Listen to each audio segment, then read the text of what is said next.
anything else. We don't want to know. We're dedicated, yes. To our favorite shows.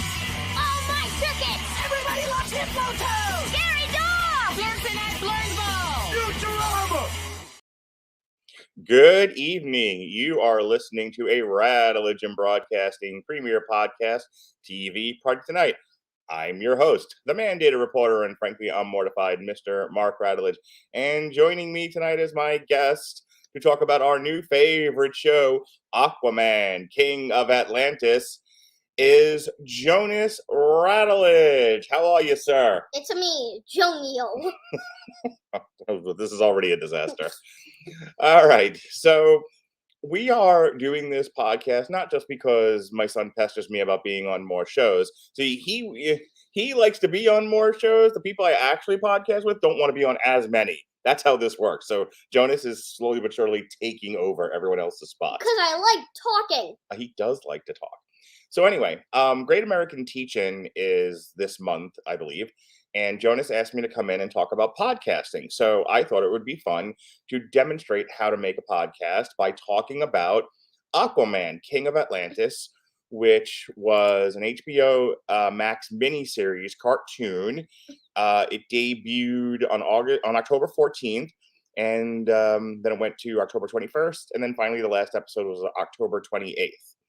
And this was brought to you by the good people at Cartoon Network, HBO Max, and Warner Media Direct. Also, DC Entertainment, Warner Brothers Animation, and Atomic Monster Production. And when my friends and I were talking about this show, Jonas, we actually noticed that the artwork, the animation resembled a show called Thundercats Thundercats Roar, I believe it is. What's that? So the one that you would be familiar with would be Jellystone. Oh, yeah, I love Jellystone. When we were actually, kind of, looking through HBO Max, or whatever it's called, Mm-hmm. the first thing, when I saw, the Jellystone, I was like, I'm guessing there's new episodes. I want to watch them. We watched Jellystone when it came out about a month or so ago. Yeah, but it was so, you thought it was bad. I thought it was amazing. But to you, it was so bad you didn't actually review it.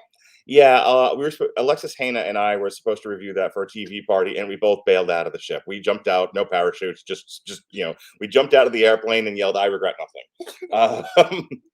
But you loved it, and then they announced this Aquaman show, and it was a very similar animation style to Jellystone and Thundercats Roar. So I thought you would really, really like this, and considering it's only 3 episodes, I thought it would be fun for us to talk about.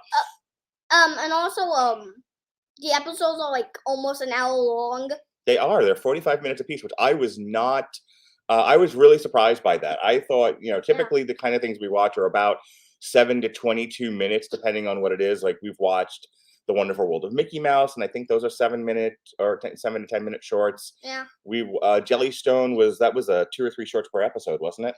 I'm pretty sure it was 2. Yeah. Okay. Actually, it might have just been 1. So I thought this Aquaman King of Atlantis would have been 22-minute episodes or something, and no, they were almost little mini movies, right? Wait, imagine if they actually had 2, that 2 in 1, and that each episode, because it's 2 of those combined, it would actually be more than an hour. It would have been about an hour. So these were 3 45-minute episodes, and let me ask you first, Jonas. I always like to do a little bit of table setting, where we talk about, kind of have a preamble conversation before we get into the main topic. So, how familiar are you with the Aquaman superhero? Have I ever watched the movie with you with Jason Momoa? Have you read any books? I know you're a big fan of The Flash, but how about Aquaman? I'm actually not that big of a fan. I'm a big fan of video games. But yeah, I know nothing about Aquaman. Okay, you know nothing about Aquaman? Well, I knew how to Titan. I knew how to talk to fish. I knew stuff like that, the most known things about Aquaman. But I didn't know that his father lived in a lighthouse and his mom's just gone somewhere. Yes, his mom I think passed away. Yeah, someday I should watch the Jason Momoa Aquaman movie directed by James Wan that came out a few years ago. I think you'd actually really enjoy it now that you're a little bit older. It came out, you were super young at the time. Like how young was I? Let's see. Aquaman came out Aquaman by James Wan. 2018. So it was 3 years ago. So you were 4. Yeah. All right. So let's get into this. So Aquaman, episode 1. Well, they don't really have any plot synopsis. We'll just kind of talk about what happens. Wait, I have one question about Aquaman. Go ahead. So were the people that live in Atlantis always so dumb in the show and like the movies and stuff?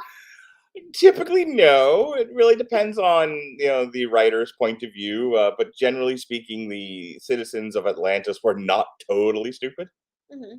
They weren't so stupid where like Aquaman saved them, like they start cheering for. And they would still cheer for Ocean Master. Yeah. So that actually is a good segue into what the show is about. It's day 1 of Aquaman's reign of King of Atlantis. Off camera, before the show starts, he has defeated Ocean Master in a duel, and the winner of the duel becomes the King of Atlantis. And he, within moments of being King of Atlantis, he's trying to win over his subjects. He's trying to make them happy, and they don't accept him. They don't accept his rule. They are not impressed with him. They are nonplussed, as it were, with Aquaman. So as a starting point, and Disney Plus. That's a whole other thing. And Paramount Plus. And Paramount, a lot of pluses. But I said nonplussed, not non. Never mind. Yeah, I don't know actually nothing about it. It kind of. Ask your teacher. Yeah. Anyway, they don't accept him as the king, and so he's trying to impress them. And so he's given advice by one of his what's the character's name? Volko, who is played by Thomas Lennon, who you don't know this, but he was on Reno 911. Very funny actor. By the way, Jillian Jacobs plays Mira, and Cooper Andrews plays Aquaman. Also, Dana Snyder is Ocean Master. Mm-hmm. Kevin Michael Richardson is the royal announcer. Oh, that's funny. Uh-huh. Anyway, I love how at the end of the show it shows like the tiny. You figure out like the announcers is like this like tiny thing. That's why that's why you never like sold him like at all. Right. It was just this tiny thing on the ground. So anyway, so Volko says, to Aquaman, you need to go out, kind of like Hercules. You need to go out and complete a mission in order to win over the people. And so there's an outpost. There are explorers that are out there. They're at an outpost, but nobody's heard from them. It's kind of like the movie Alien. Yeah. So Mira and Aquaman go to the outpost to find the people, see why they've lost contact with the kingdom. And along the way, they meet a miner, and the miner, as it turns out, has buried the outpost, and so there's no water there anymore. You know what's also super weird? What? Well, because if they bought an air bottle, not a water bottle, wouldn't there just be no purpose of having an air bottle? Yeah, the show does a lot of silly, punny things like that, like having an air grenade or a canteen with air in it. Mm-hmm. Anyway, so they get there and they meet the miner. What was the miner's character's name? Mm-hmm. He actually ends up being the main bad guy. Yeah. So what did you think of what did you think of the miner character as the first villain that they have to deal with? I absolutely hate him.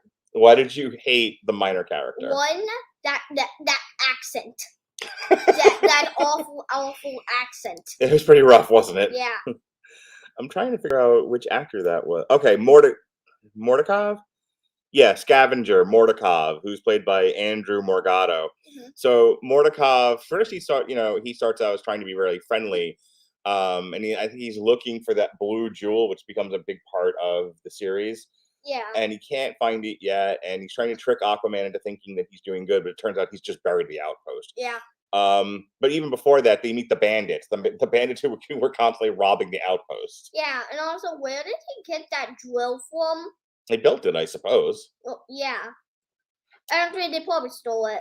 So getting back to Mordekov, so yeah, he's a pretty annoying character. Yeah, and also, what did he say when he said something about his mother? Oh no, that was the next one, wasn't it? Which character was that now? No, he said no, I'm pretty sure you said my mother might have killed you. like something like Something like that. Yeah, I don't remember anymore. I know that there was a gag in the show where the Aquaman and whoever it is he's fighting at the time have similar past and similar situations with their moms, and so they relate to one another. And that. That was him. that was him. Yeah. Okay, you have a better memory for this sort of detail than I do. Mm. Switching for a second, so he's partnered up for all 3 episodes with. Look. Hi. There's a pee on the podcast family. People want to see you. If people keep running past the camera. Hi, Lily.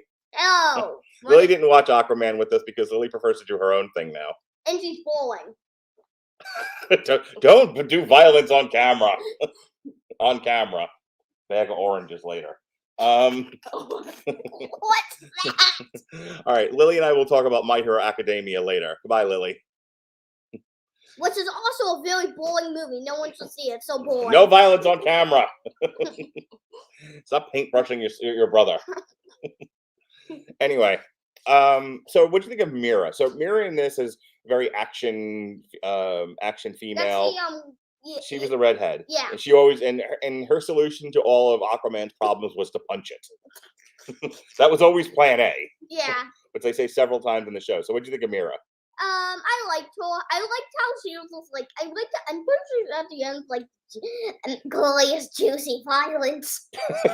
Yeah, she was definitely more about the fighting than she was about the fussing. Yeah. So anyway, so they meet the bandits. The bandits talk about how the outpost is gone. They meet Mordekov. Mordekov lies and says, "Oh, there's no outpost here," and it turns out that they do. The outpost is buried 40 leagues beneath the surface, and they meet. You mean 40 sands? Yes, Jonas. So it's buried deep, and they meet the people, and Aquaman leads them in a revolt against Mordekov. Yep.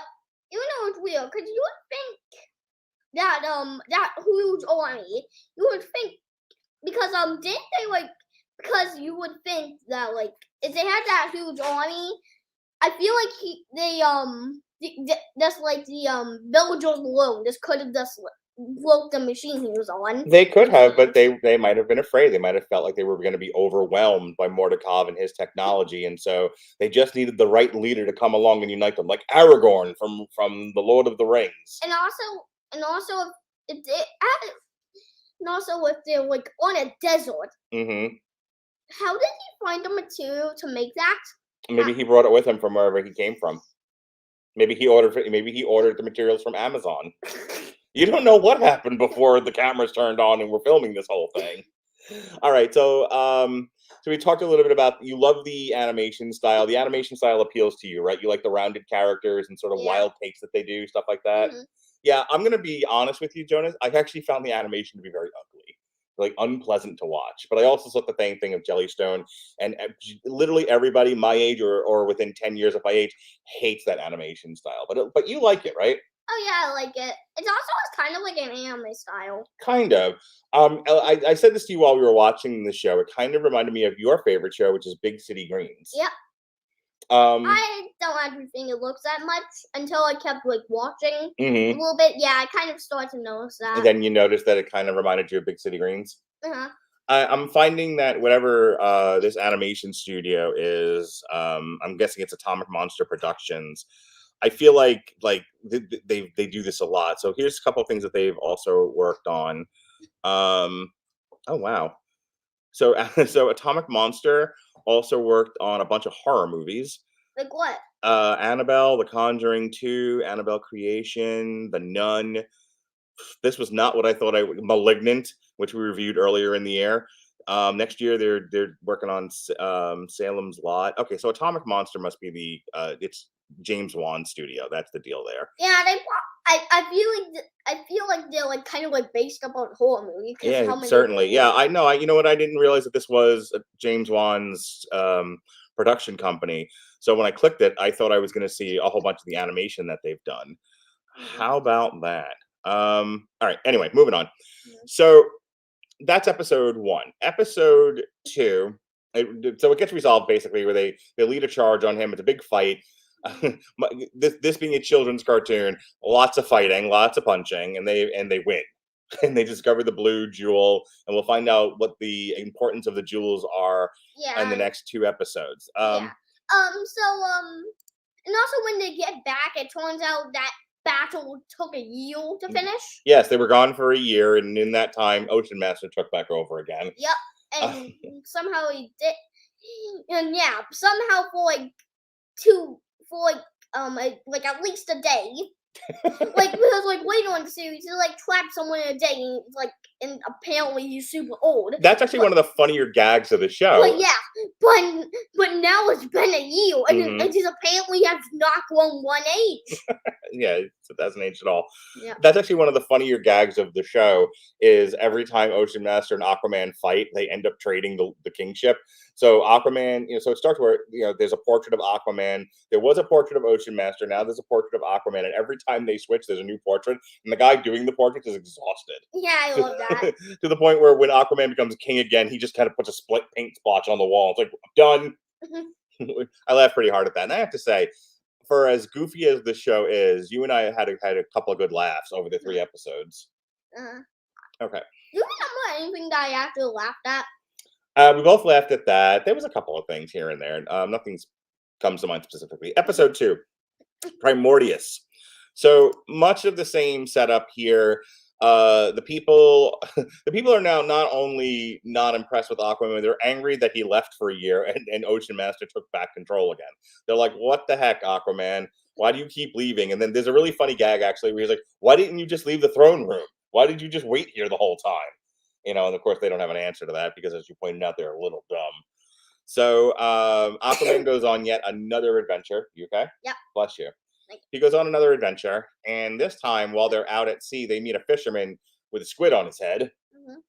And before that, yes, Water Master, whatever his name was, Ocean Master. Ocean Master ends up stealing a Triton. They went through this whole entire thing.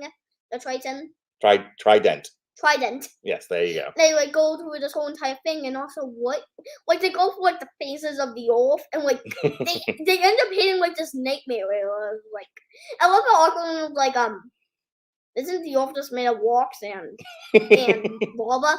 What is happening? Right. And then they end up stopping him, and he ends up touching it, and he captures him, and then you're back to the. Right. Yeah, and then he has the fisherman then. Yep. So they find the fisherman, and it's kind of funny because the fisherman's actually using big fishing lines and traps to capture Aquaman, Ocean Master, and Mera. I love the joke where he had the torpedo through it, and it had layers kept going, and then it turned into a grenade of and then Aquaman was oh, it's just a tiny grenade. And it ends up exploding, knocking them out. It's so funny. So anyway, they get defeated by Primordius. They end up meeting what turns out to be his wife, and his wife explained, and this little dog son. His wife explains that the fisherman took off to the seas to go catch fish, and he got taken over by some other being, and that's not really him that they fought. They fought some other entity, and they need to go back and they need to save her husband. And so, as it turns out, the fisherman was actually taken over by this being called Primordius. And it was the octopus, right? That was on his head? Yeah, it was the squid. And as it turns out, the squid also controls this island that he's on that's entirely made of rock. And how they defeat him was so gruesome because he was the island, so if you attack the island, it would kill him. Right. Technically, that was just gruesome. This is how he just kept kicking his finger. Right. They figured out that if they they tried attacking him, and because he could see the attacks coming, something about time and space being this entity, he was able to keep Aquaman at bay and beat him up and everything, and it's a whole thing. And Aquaman, one of the themes about this show, and it comes out in this episode, is how much self-doubt Aquaman is riddled with. He not only is he trying to be loved by the people, but he keeps talking to Mera throughout these 45-minute episodes, believe it or not, for a kid show, that he doesn't think he deserves to be king, and that he's struggling with it. And so when he gets his butt kicked, it makes him struggle with it even more. He starts to question his worthiness, which is very much a staple of the hero's journey. by the way, children. Mhm. So anyway, so in a tantrum, so to speak, and when he's just sort of expressing his frustrations to Mira, he kicks a rock, and Mira notices that when he kicks the rock, It hurt his finger. yeah, it hurt his finger. And so Mira, being the punchiest of all girls, Mhm. says, "Hey, start beating up on the island, and we'll finally defeat this guy." And so Mhm. they eventually do. And you're right, that whole sequence of events where every time they kick a rock, his fingers break, and he's doing like a lot of this, and it's just really not pleasant to watch. I think the most gruesome thing that happened there was when she was like on that vine thing, Hmm. and then it ends up falling, and like his arm just like all the bones in his arm just ends up breaking. Yeah, it was not great. Mhm. But they are able to defeat Primordius, and Primordius gives up his mental hold over the fishermen. And so they defeat the island, and they find out that this whole thing is being powered. That, by the way, one of the things that we laughed hard at was in the first episode, Yeah. which then goes to this one because you asked me a question about it. Yeah. So it turns out that Mordakov's entire operation was being powered by the jewel, but the jewel was being powered by a battery that was taped to it. Yeah, that was hilarious. So in this one, the jewel's in this like vat of toxic waste, and it's powering the island that way, not with another battery. Anyway, so they get the red jewel, and as it turns out, if you cross the streams, if you mash the jewels together, you will create all kinds of problems. So Like you have to keep them separated. This is actually what I was like kind of like what I was talking about earlier, where like Hmm. well, like he was like Ocean Master was in that cage for like a day, Hmm. and then it been a year when he didn't age at all. Right. Yeah, because this is the episode where that happens, where like he's just like super old when they Right. get him out of that prison thing. Yep. So they take the jewel back home, and now the people are starting to love Aquaman a little bit more. It's starting to get better, and then we get to episode 3. The final episode. The final episode, the last 45 minutes of this. So in the final episode, Ocean Master and Mordakov team up, and and this is kind of like Nightfall from Batman. They release all the villains, and Aquaman has to run through the city as they are running amok. My comic book fans just smashed their head desk when I said that, by the way. And someday, when you read Nightfall and you remember this conversation, you're like, my dad is really silly. But anyway, so yes, Aquaman King of Atlantis, taking right from the Nightfall story. All the villains get released from Aqua Prison because we need those kinds of puns on this show. By the way, I have to ask you, as we talk about this, and I'm remembering some stuff. A lot of jokes over the years have been made of Aquaman's ability to talk to fish, and this did not shy away from that. Yeah, I love how like they had a joke where like went to like the food stick in like the last episode, Mhm. and then like and then I feel like everyone was like, I can't. He's a cannibal because he can talk to fish and he eats fish. Yes, he would talk to fish and then eat the fish, which was horrifying. What was the other thing? Was like the little dog boy that ate the snails, and then they do Yeah. the same gag later on, and in both cases, you're like, Oh no! "Ugh." Oh no! It was the first time it was the crab eating the snails. Then it was Right. the boy. The crab that they asked for directions. Got it. Mhm. Yeah, and then the boy ate the snails. Anyway, Mhm. so episode 3, Mordakov and Ocean Master let all the prisoners loose, and they have to run. So Mira, Volkov, and Aquaman have to run through the streets and protect the people who are being attacked by all of these various criminals, and eventually they do. But this gives Mordakov an opportunity to get this big suit of armor. He gets this like Iron Man suit, basically. Yeah. And as it turns out, Mordakov is just a crab head. Well, you didn't explain what you didn't really explain much about crystals, how it powers it. So the whole entire thing is the crystals like if the crystals touch, it'll like explode the universe. Right. Like it will make it explode. Like you do. It's like in Ghostbusters. You can't cross the streams. It would be bad, Ray. Tell them about the Twinkie, Ray. Wait, isn't that how they could like made Stay Puft? No, they put Gozer back into whatever dimension it came from when they crossed the streams. But how did Stay Puft was created when Ray had thoughts about camping and eating Stay Puft marshmallows.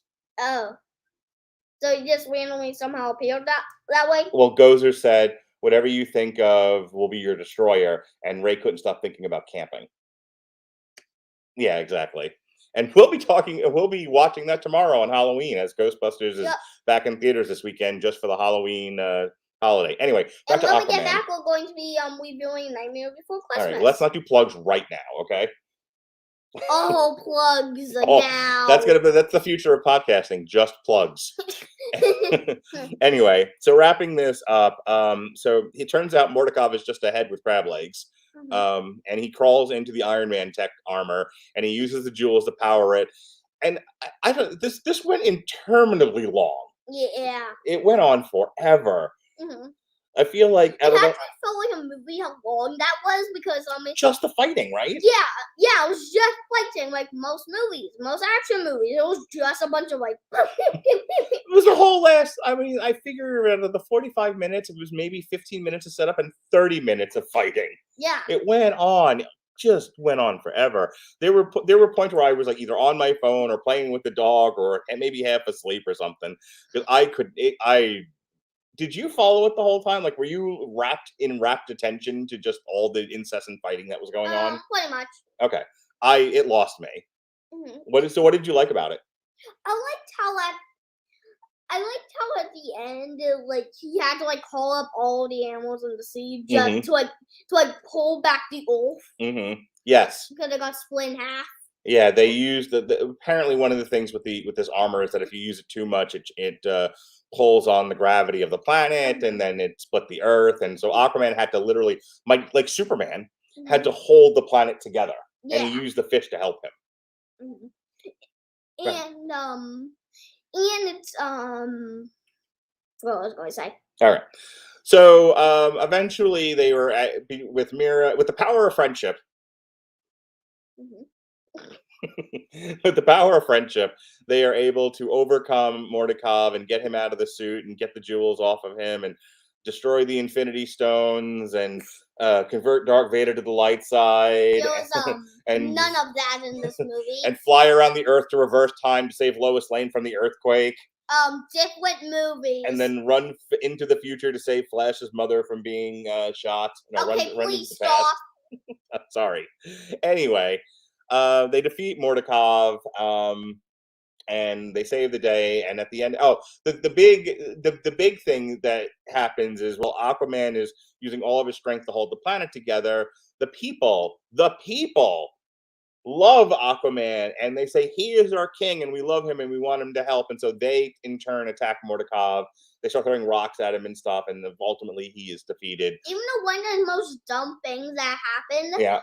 Was when the statue broke and like that's Aquaman's fault. He broke up the statue. So they defeat Mordekov. Everyone loves Aquaman. All the villains are returned to their prisons, and the jewels are kept safe. During that fight, the villains were already in the cells. Okay, so that's how it ends. Actually, nothing about them. They were just piled up. Yeah, they were in a pile. So let's close up shop here, Jonas. What overall did you think of Aquaman King of Atlantis? Was it worth the 2.5 hours we spent watching this? Yeah. Yeah? What was your most favorite thing about the show? I loved when the townsfolk actually liked Aquaman. Mm-hmm. Cause and also was it always like that where like the town like in the movies where the town folk was like kind of, because Aquaman is half human and half Atlantean, he was not accepted by the people of Atlantis, and so that is kind of the show deals with it in this sort of silly way, but in the comics I feel like, and I'm not the world's most knowledgeable expert on the Aquaman comics, but I do feel like a lot of time was spent with Aquaman trying to win over the people of Atlantis and prove his worthiness. So that all tracks. Yeah. So, Jonas, one of the things that one of my goals in life is to try to get you into reading superhero comics. Do you think now you'd be interested? Which will probably never happen. Do you think now, after watching Aquaman King of Atlantis, you would want to read an Aquaman comic? No. Oh, this failed miserably. Well, yeah, I love this show, but yeah. Okay. If that was your goal, yeah, you failed. Yeah, you failed. Yeah, okay. You will what about watching the Aquaman movie? Can we compromise and watch the Aquaman movie at some point? Sure. Okay. Are there any other superhero cartoons or superhero shows, anything that you're interested in that you would be curious about? Not really. Not really? All right. So I was kind of forced to do this. you were forced to watch. That's true. I tried to make you watch Star Trek Prodigy earlier today, and that lasted how long? Well, like I got bored in about like 2 seconds, but You hear that, Paramount? Make better shows. All right, so that's it. That is our review of Aquaman King of Atlantis from HBO Max and DC Entertainment.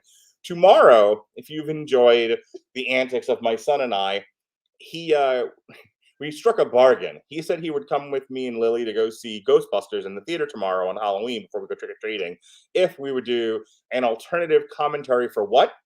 Nightmare Before Christmas. That's right. So our special, we did one for Easter, we did Hop, and now we're doing one for Halloween. A nightmare. Wait, we still have to do something for Christmas. Oh, can we get past Halloween before we do something for Christmas? No, we have to figure out something for Christmas. Right now. this second on the podcast? Yeah, like actually Christmas and Thanksgiving. Okay, we will talk. My people will call your people. All right. So that's what's going on there. For the rest of what's going on the Radulich Broadcasting Network, we dropped a whole ton of Halloween and horror centered stuff. It's all on the Radulich Broadcasting Network Facebook page. Also check out w2mnet.com. That's where we post all of our shows. We are available on Spreaker, iTunes. Sponsor Grammarly. That's right. Jonas is reminding me to do my plugs, to do my adverts. All right. So we are on Apple Podcasts. We are on Spotify. And wherever else you can, we're also on YouTube. We stream on Twitch. Wherever you find podcasts and content, we're there. And as my son has just reminded me, That's what Grammarly. I know. We have two great sponsors on the show. One is Grammarly. Grammarly's AI-powered products help people communicate more effectively. Grammarly helps you write mistake-free on Gmail, Facebook, Twitter, LinkedIn, and nearly anywhere else you write on the web. Where am I? Grammarly corrects hundreds of grammar, punctuation, and spelling mistakes while also catching contextual errors, improving your vocabulary, and suggesting style improvements. Download Grammarly today. Go to getgrammarly.com/W2M-network. Again, it's getgrammarly.com/W2M-network to download Grammarly for free. Hey, Jonas, what kind of music do you like to listen to? Nintendo Core. Nintendo Core. What's Nintendo Core? It's a bunch of like 8-bit music, like it's not like lyrics or anything. It's mostly the beats, which I really like, and it's combined with one of my favorite things, which is video games. Okay. So yeah, that's why I really like it. Well, did you know that we were giving away a free trial of the Amazon Music Unlimited service, and you could listen to all the Nintendo Core that you want? Did you know that, Jonas? Yes. Did you know she was a dentist? Wait, that's a whole other thing. That's a whistle. So anyway, click the link in our description here of the podcast. Get amazonmusic.com/W2M-network. Get amazonmusic.com/W2M-network to get a free 30-day trial of the Amazon Music Unlimited service. All right, Jonas, this was fun. I don't know how much of this will get played for your class later in the month at the Great American Teach-In. Probably the whole thing. But I hope this is 30 minutes. Probably not. Probably. So I hope they enjoyed it. I hope you enjoyed it, and I hope you'll tune back in for more antics between my son and I as we continue to do reviews and alternative commentaries. Until then, he's Jonas. I'm Mark. Be well, be safe, and dab. Go ahead, dab for the camera.